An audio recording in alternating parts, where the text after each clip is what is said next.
জবের কটা level 1, level 2, level 3 তিনটে ক্যাটাগরি আছে আন্ডার H1B।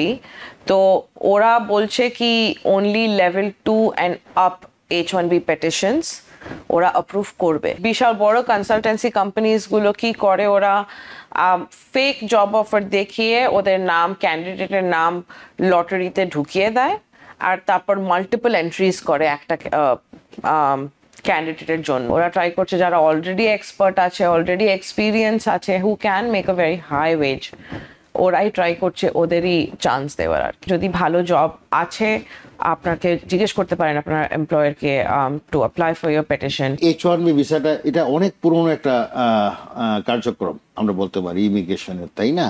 এখানে প্রচুর এমপ্লয়মেন্ট ভিসা এখানে ইমপ্লিমেন্ট হয়েছে, আসছে, তারা গ্রিন কার্ডও পেয়েছে। এখন আপনি যেটা বা ট্রাম্প অ্যাডমিনিস্ট্রেশন যে কথাগুলো বলছেন তাদের মধ্যে কি কি থ্রেট আছে, মানে আমাদের মধ্যে কি সংখ্যার বিষয় আছে এবং রিস্ক যেটা বললেন আপনি, whether it is in risk.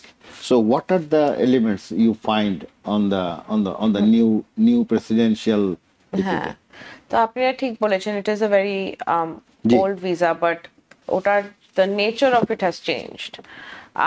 কি কি রিকোয়ারমেন্ট, রেগুলেশনস ওইগুলো অনেক চেঞ্জ হয়েছে ফ্রম ইটস ইনসেপশন। যেরকম আগে লটারি বেসড ছিল না, আর লটারি ছিল না বিকজ এত বেশি ইমিগ্রেশন ছিল না, কিন্তু যত ইমিগ্রেশন বেড়ে গেছে তখন they have introduce this lottery system.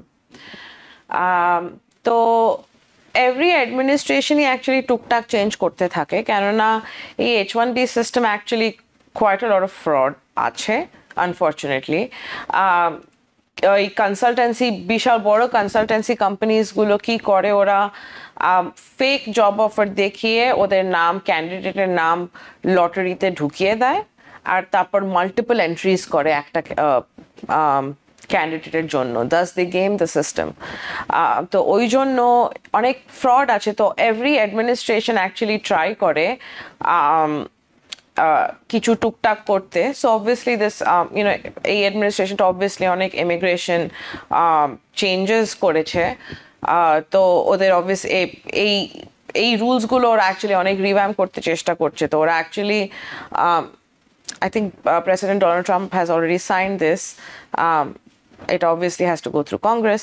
কিন্তু আগের লটারি বেস সিস্টেম যেটা ছিল এত বছর ধরে, আমি তো আমার ছোটবেলা থেকে আমি শুনে আসছি কি এটা লটারি বেস সিস্টেম ছিল।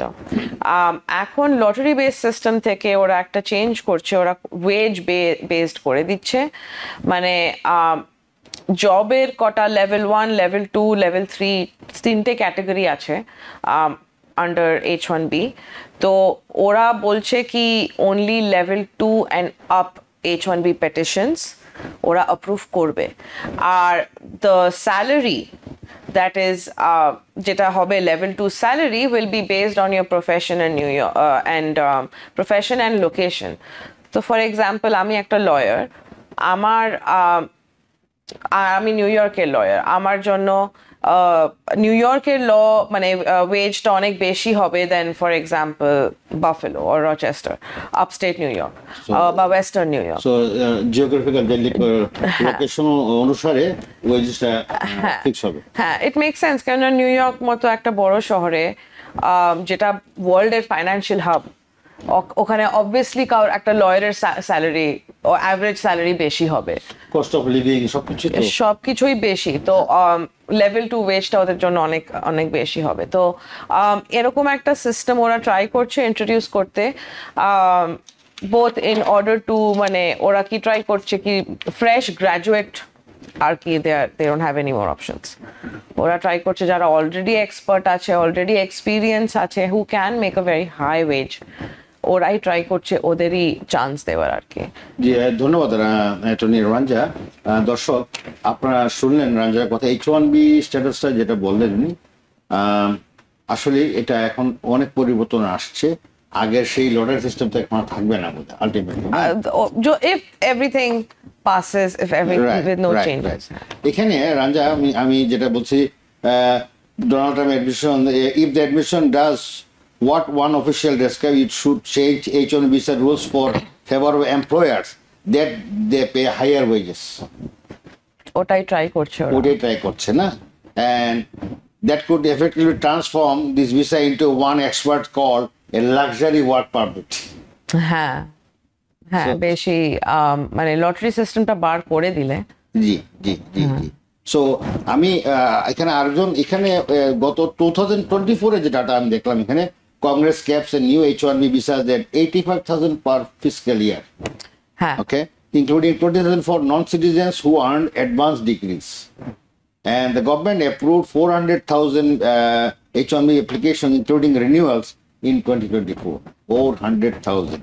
So, according to the non-partisan, so I don't know, Amazon company led the nation's employer since 2020 in its number of H1B visas. The most highest ranking is Amazon. হ্যাঁ And that's what the New York metro area received more H1B application approval than any other metro area. So New York metro area is the highest approval rating from any other metro areas in the United States. So this is the significant thing. So changes are coming, of course. So আপনারা কি suggest মানে আমাদের কি as a via through you credible law firm and for the H1B applicants or H1B their যারা in process আছে এখন বা apply করছে তাদের জন্য কি করুন কি কি আশা করতে পারেন? হ্যাঁ all is not bad actually কেননা আপনি আমরা অ্যাজ লয়ার্স আমরা অলওয়েজ আর্গুমেন্ট বানাতে পারি আপনার কেসটা কেন eligible for the H1B maybe through a wage মানে আমরা বলতে পারি কি না this is actually a level 1 job বা level 2 job or we can make arguments কি কোনো একটা এক্সেপশনের জন্য অ্যাপ্লাই করে অ্যাকচুয়ালি আমাদের গেহিয়ান অ্যাসোসিয়েটসের বিজনেস ইমিগ্রেশন যেই উইংটা সেটার হেড হচ্ছে mister Sonu Lal attorney Sonu Lal and he is brilliant আমাদের বিজনেস ইমিগ্রেশন প্র্যাকটিসটা কোয়াইট মানে থ্রাইভিং আর আমাদের প্রচণ্ড হাই সাকসেস রেট তো প্যানিক করার দরকার নেই কেননা at the end of the day these are just speculative changes এখনও আসেনি আর এখনও এমপ্লয়ার্সরা হয়তো স্টেপস নিচ্ছে না এটাকে কনসিডার করে তো আমি বলবো কি জাস্ট কিপ গোয়িং যদি ভালো জব আছে